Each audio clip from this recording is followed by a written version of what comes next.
The stars were quiet that night. Far away from the busy trade routes and shining empires, there was a lonely planet. Its surface was broken with black mountains, deep craters, and rivers of glass where fire once burned. No one lived there. No one even dared to land. For in the caves of those mountains slept something older than empires. The dragon. It was not a creature of flesh alone. Its scales glimmered like molten metal, its eyes like burning suns, and its wings cast shadows larger than starships. Some said it was born when the first stars lit the universe. Others claimed it came from another dimension, older than time. What was true, no empire could command it. For centuries, the great powers tried. The Empire of Kor sent a fleet of 50 ships. They carried treasures, mountains of gold, rare crystals, and even enslaved planets as gifts. The fleet landed near the Dragon's Mountain.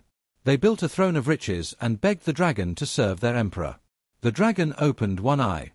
It looked at the gold, the weapons, the armies waiting for its approval. Then it closed its eye again. The ground shook, and the fleet burned. The dragon did not speak. It simply turned its head away, as if they were dust in the wind. Another empire tried. And another.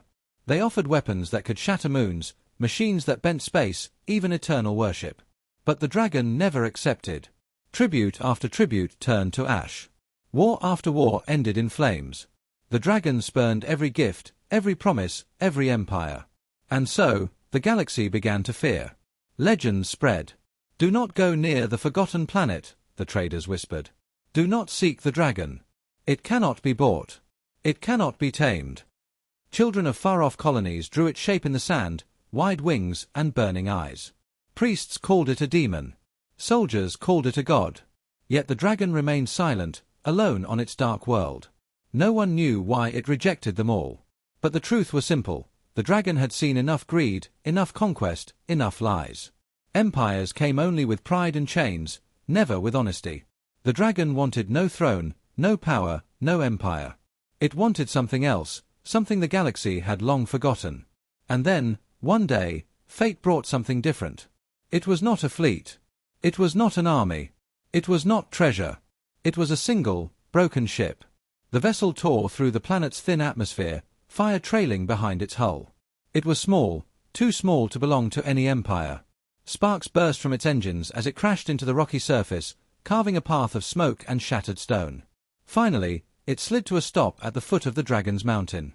From the wreckage came a sound. Not soldiers shouting. Not machines clanging. A cry. A child's cry. The dragon, hidden deep inside its cave, lifted its head. Its eyes glowed faintly, reflecting the night sky. For the first time in centuries, it listened.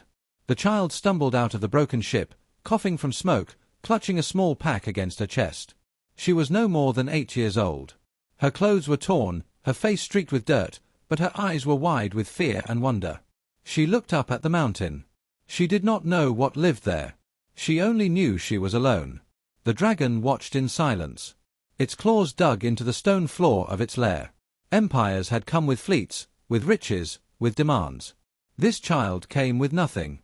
Yet the sound of her small voice, the trembling cry for help, pierced deeper than any weapon. Night fell. The child sat near the wreckage, shivering in the cold.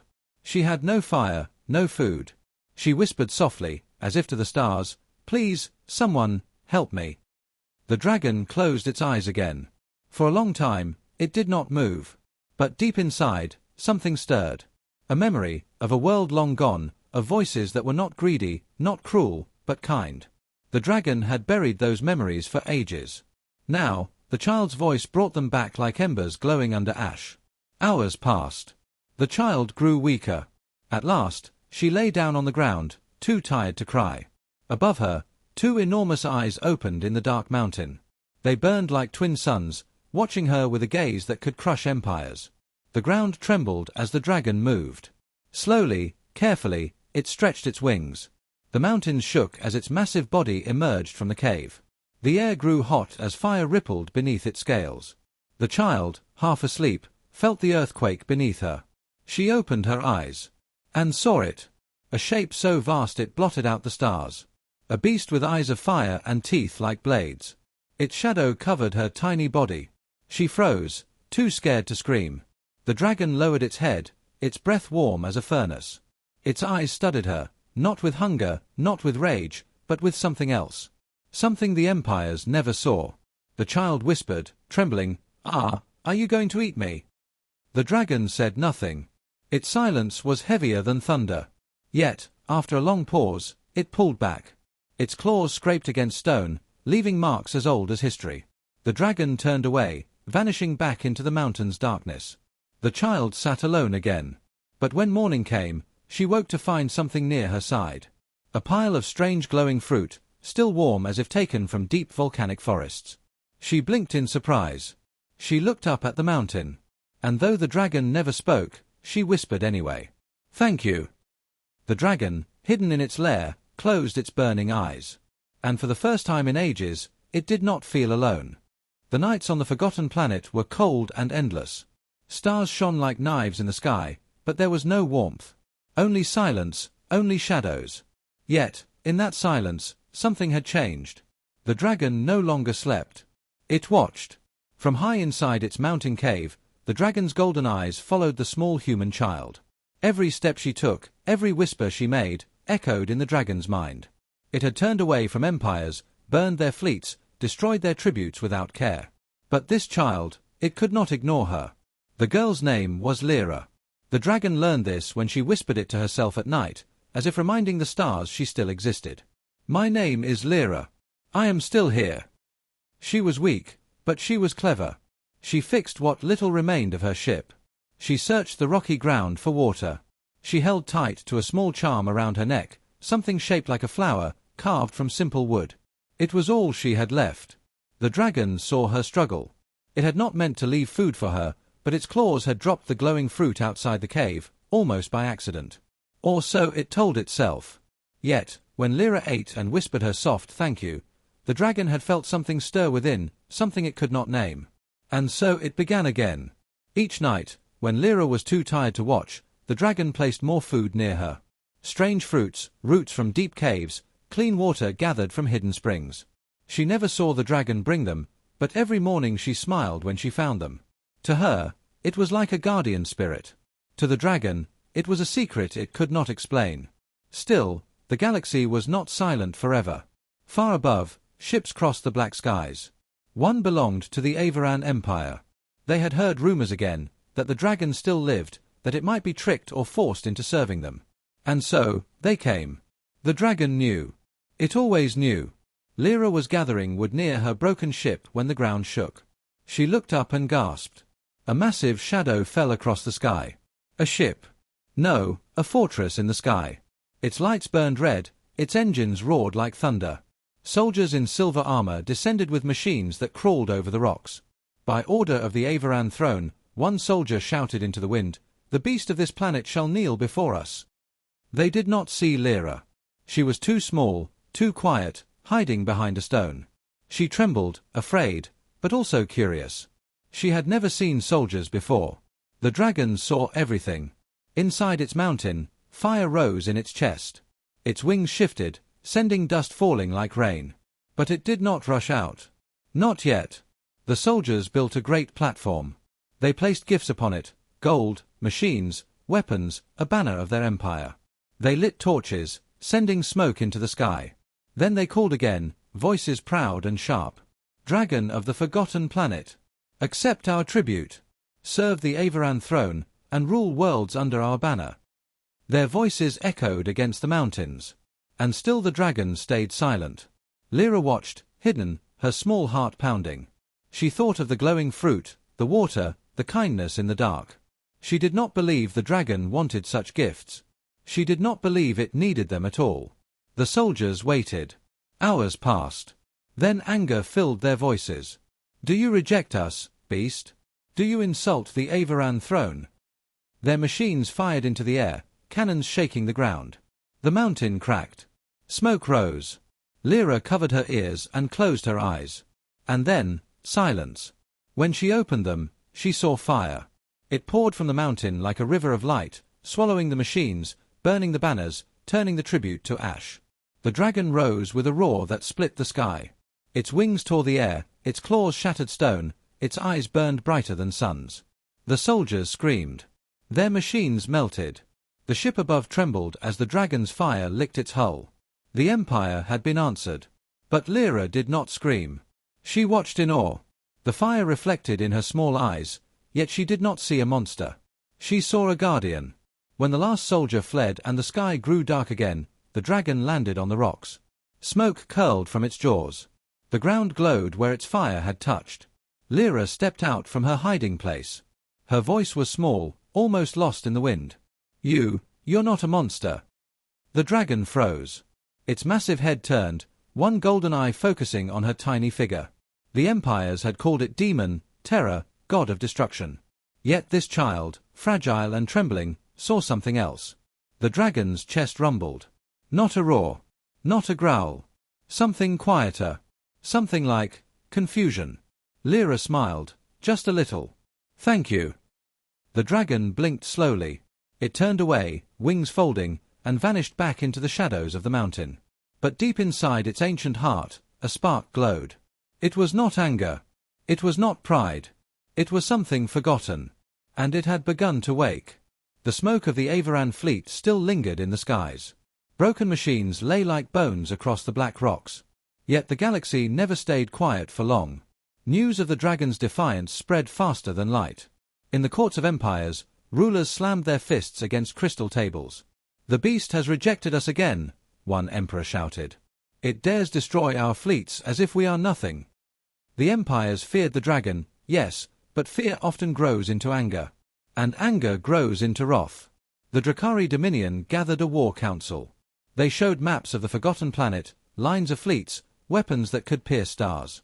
Their generals bowed to the throne and said, "This time, we will not offer gifts. This time, we will crush it." So the fleets gathered. Hundreds of warships, black as night, armed with weapons older than some worlds. Their engines burned holes in space itself. Civilians whispered in fear as the fleet passed. Even from far planets, people could see the light of their armada, a storm of fire heading for the lonely world. And far below, on the surface, the dragon already knew. It stood at the mouth of its mountain cave, wings half open, eyes glowing like suns. It had always waited. For centuries it endured empires bringing their tributes. Now, for the first time, they brought their wrath instead. But the dragon was not alone anymore. Lyra sat near the broken hull of her ship, staring at the skies. She was still just a child, small and fragile, yet she could feel the air trembling. She heard the distant thunder of fleets arriving. She looked toward the mountain. "Are you going to fight them?" she whispered, though she knew the dragon could hear her. The dragon did not answer. It only lifted its head, eyes fixed on the heavens. The sky tore open. One by one, the warships arrived, dropping out of hyperspace like falling stars. Their shapes blotted out the night, their weapons glowed with deadly light. From orbit, they sent a message across the planet, their voices filled with arrogance and fury. "Creature of fire! You have rejected the dominion of empires. You have spat on their tributes. Today, you will burn no more. Kneel, or be destroyed." The dragon spread its wings. The force of it shook the mountains, sent rocks crashing down the slopes. Fire rolled from its chest, brighter and hotter than the suns themselves. The war began. The first barrage came from orbit. Lances of plasma cut through the sky, exploding against the mountain. The ground split, rivers of molten stone pouring from the wounds. The dragon leapt into the air, its roar louder than the storm. It flew like no starship could fly, a shadow of fire weaving through their blasts. Its flames reached the heavens, striking the nearest ships. Metal turned to liquid, engines screamed, vessels fell like broken comets. The soldiers below fired their cannons. Their machines crawled across the surface, launching missiles into the air. The dragon dove, wings crashing like storms, fire raining down. Machines melted.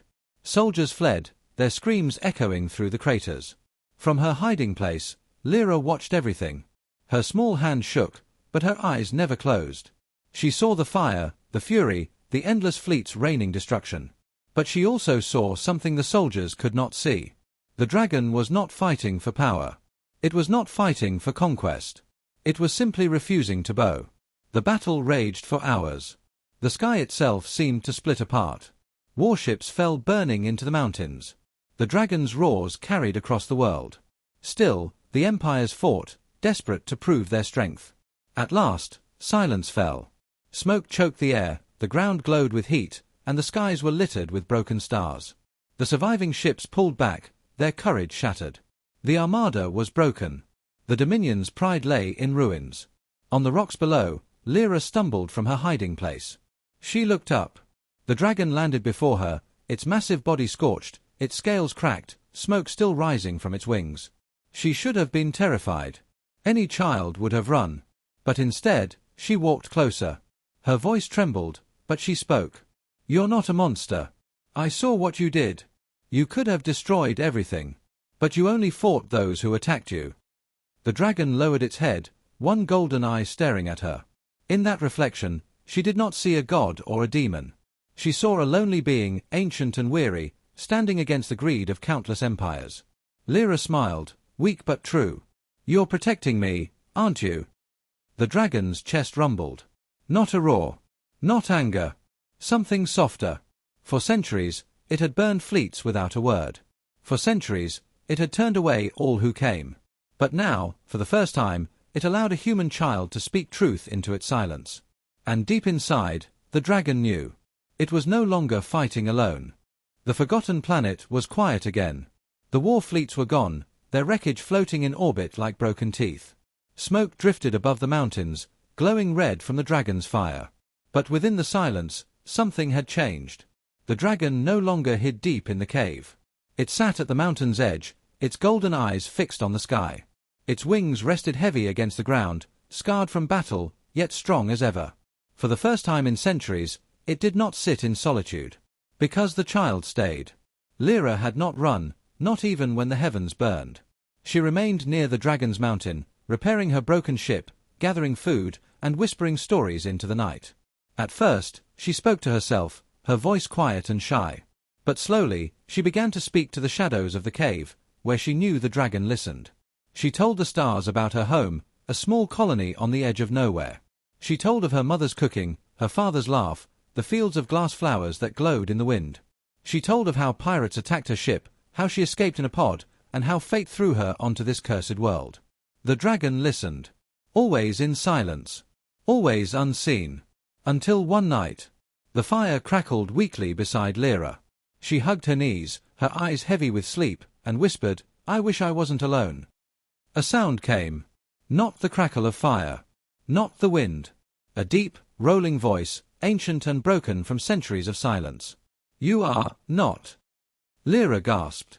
She turned toward the mountain. Two golden eyes blazed in the dark. The dragon's head lowered, smoke drifting from its nostrils. "You can talk," she whispered. The dragon's voice was low, like stones grinding, like thunder from far away. Words, forgotten. Long, unused. Lyra stood slowly, her small hands trembling. But she did not run. Instead, she smiled. "I knew it. You're not a monster. You're lonely." The dragon blinked. Its chest rumbled, not with fire but with something uncertain. "Lonely," it repeated, tasting the word. From that night, the silence between them began to break. The dragon spoke rarely, in few words, but Lyra filled the gaps with laughter and stories. She told jokes, and though the dragon did not laugh, its eyes softened. She sang songs, and though the dragon did not answer, the fire within its cave burned gentler. Days passed. The child and the beast grew closer in ways no empire ever imagined. One evening, Lyra sat on the rocks and held out her small wooden flower charm. "This was my mother's," she said. "She told me flowers are like hope. Even in the darkest places, they can bloom." She placed it on the ground near the dragon's claw. The claw was bigger than her entire body, sharp enough to slice through steel. But the dragon did not move. It simply looked at the tiny gift, fragile as dust, and trembled. No empire had ever given it something so small, so pure. Not gold. Not armies. Not worship. Only kindness. The dragon lowered its head. A single ember rolled from its eye, glowing like firelight against stone. It did not roar. It did not burn. It only stayed still, staring at the little flower charm. Far away, the galaxy raged.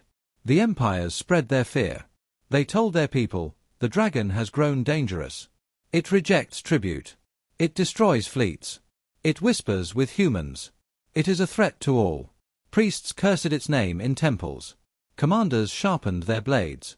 In their halls, rulers spoke not of tribute, but of extermination. Soon, the dragon and its world would face not one empire, but all of them united. But the dragon did not yet know. For now, it only knew the sound of a child's voice, the warmth of her smile, and the gift of a simple flower. That night, as the stars turned above, Lyra lay near the dragon's claw, her tiny body curled up in sleep. The dragon looked down at her. It had burned empires, shattered armies, crushed fleets without thought. But now, with one small child at its side, it felt something it had not felt in 1,000 years. Not power. Not rage. Not conquest. Something greater. Something dangerous. Something empires could never understand. A bond beyond power. The galaxy had lost patience. For centuries, the dragon had burned fleets, rejected tributes, and refused thrones. Now, whispers spread faster than light. It grows dangerous. It speaks to a human child. It remembers its old power. The empires were afraid, but fear makes rulers cruel. So, they came together. The banners of many worlds, once enemies, now flew side by side. Their fleets gathered at the edge of the forgotten planet system. Thousands of warships, each larger than mountains, filled the dark with fire. Carriers, dreadnoughts, machines of war older than some suns, all pointed toward one lonely world. Their message was clear: the dragon must die. On the surface, Lyra looked up at the sky. She saw the stars moving, blinking with strange lights. Her small hands tightened around her wooden flower charm. "They're coming," she whispered. The dragon stood at the mountain's edge, wings stretched wide. Its golden eyes burned brighter than ever before. It had fought empires many times, but never all of them together. The ground shook as the first bombardment fell. Lances of light split the atmosphere, fire raining down on the mountains. Explosions carved craters into the black stone. Smoke rose high, covering the stars. The dragon roared. Its voice cracked the air, shaking the bones of the world. Fire surged from its chest, tearing into the heavens. The first wave of ships fell, burning, breaking apart into glowing fragments. But for every ship that fell, 10 more appeared. The sky became a storm of war. The dragon leapt into the air, its wings cutting through the smoke. Beams of energy struck its scales, sparks flying as if stars themselves were colliding. The beast roared, flames devouring warships in arcs of molten fire. Entire fleets scattered before its fury. Yet the empires did not break. They had united, and their wrath was endless. Their dreadnoughts opened, releasing swarms of drones that filled the sky like locusts. Their carriers unleashed missiles that screamed across the planet. The dragon fought on, its fire brighter than suns, its claws tearing metal apart like paper. But even it could feel the weight of the war pressing down. Wounds split across its scales, smoke bled from its chest. And then, on the ground, Lyra ran. She should have hidden. She should have stayed in the safety of the cave. But she saw the skies burning, and she saw the dragon falling under the endless storm. Her small voice broke free from her throat as she ran into the chaos. "Stop! Please! Leave him alone!" The soldiers did not hear her. The empires did not care. But the dragon heard. Its head snapped downward, its golden eyes locking onto her fragile figure standing on the rocks. For a moment, the war above faded. All the fleets, all the weapons, all the rage of the galaxy meant nothing. Because one small voice had reached its heart. The empires noticed then. On their screens, commanders saw the child. A tiny human, standing by the dragon, unafraid. And their voices twisted with disgust. "See. The beast is corrupted. It bows to humans now. Destroy them both." The fleets turned their weapons. The dragon's chest rumbled. Smoke curled from its jaws. It looked at the skies filled with endless fire, then at the child standing below. The decision was instant. With a roar that shook the stars, the dragon dived. Its wings folded, its body wrapped around Lyra like a shield. Beams of plasma, missiles of fire, cannons of thunder, all struck its back. The ground split apart, the mountain cracked, but the dragon did not move. It held her close. Lyra pressed against its warm scales, tears burning her cheeks. "Please, don't let them hurt you," she whispered. The dragon's eyes closed for a heartbeat. It had never bowed to empires, never accepted their treasures, never bent to their chains. But for this one child, this one fragile voice of kindness, it would give everything. The skies exploded again. The fleets screamed down their wrath. The planet shook as if it would tear apart. But the dragon stood. Its wings spread wide, broken and bleeding, yet still strong enough to cover the girl. Fire raged from its chest, brighter than ever, striking upward. Entire fleets collapsed under its fury. Dreadnoughts broke apart, drones burned like ash in a storm. The empires, for all their power, began to fear again. On their screens, they saw it, the strongest being in the galaxy, the beast that spurned empires, was not fighting for gold or for thrones. It was fighting for one small child. And they could not understand. As the battle raged on, the world shook, the stars burned, and the dragon held its ground. The last stand had begun. The forgotten planet burned. Above it, the sky was a storm of fire and steel. Thousands of ships filled the heavens, their weapons tearing the air apart. The ground shook with each strike. Mountains cracked, rivers of molten stone poured from the earth. And in the middle of it all, the dragon stood. Its wings were torn, its scales blackened and cracked, smoke rising from its wounds. Yet still it stood, massive, unyielding, unbroken. Its body curled around a single fragile figure, a child no larger than its claw. Lyra clung to its scales, her face streaked with tears. She could feel the heat of weapons striking the dragon's back, could hear the thunder of cannons shaking the world. But she did not let go. "Please," she whispered, her voice trembling yet strong, "don't leave me." The dragon's golden eyes opened. In them burned not rage, not pride, but something the empires could never command. Fire, fury, and love. The fleets above poured their last strength into the assault. Dreadnoughts opened their cores, unleashing beams brighter than suns. Missiles rained like endless fire. The planet itself groaned beneath the weight of destruction. But then, the dragon roared. It was not just sound. It was a wave that shook the stars, a cry so ancient and powerful that the ships themselves shuddered. With that roar, fire burst from its chest, brighter than any weapon of man. The flames struck upward, wrapping the sky in a storm of light. Warships broke apart like glass. Drones melted into ash. Even dreadnoughts, the pride of empires, fell burning into the void. The united armada began to scatter, their commanders shouting in panic. And in the middle of that chaos, a silence fell on the world below. The dragon staggered. Its massive wings folded, its body trembling under the weight of its wounds. It had given everything. Its fire dimmed, its roar faded. The beast that had stood for millennia was finally falling. "No!" Lyra cried. She pressed her tiny hands against its scales, her tears falling onto the cracks glowing with heat. "Please, don't go." The dragon lowered its head. Its golden eyes, once burning like suns, now glowed softer, like embers fading in the dark. For the first time in centuries, fire rolled not from its mouth but from its eyes. Tears, molten and bright, fell onto the ground. Empires had given it gold. Empires had given it worship. Empires had given it chains. It had rejected them all. But one child had given it something different. A smile. A wooden flower. A thank you. And for that, the dragon wept. Lyra pressed her forehead against its scales. Her small voice trembled, but she spoke with all her heart. "Thank you, for saving me." The words were soft. Softer than any roar, softer than any fire. But to the dragon, they were greater than all the tributes of the stars. Something stirred. Deep inside its chest, where the last ember glowed, a new fire awoke. Not the fire of wrath, but of life. The dragon's wings spread once more. Broken, torn, yet rising. Its chest rumbled, fire flowing back into its veins. The ground trembled as it lifted its head to the sky.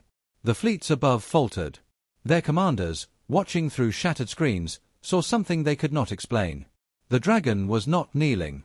It was not falling. It was rising, because of a single child. The beast they called a demon, a god, a monster, bowed only to kindness. With a final roar, the dragon unleashed its fire once more. Not in rage, but in defiance of the Empire's pride. The sky became a sea of light. Ships turned, fleeing into the void, their courage broken. No empire dared continue. And then, silence. The armada was gone.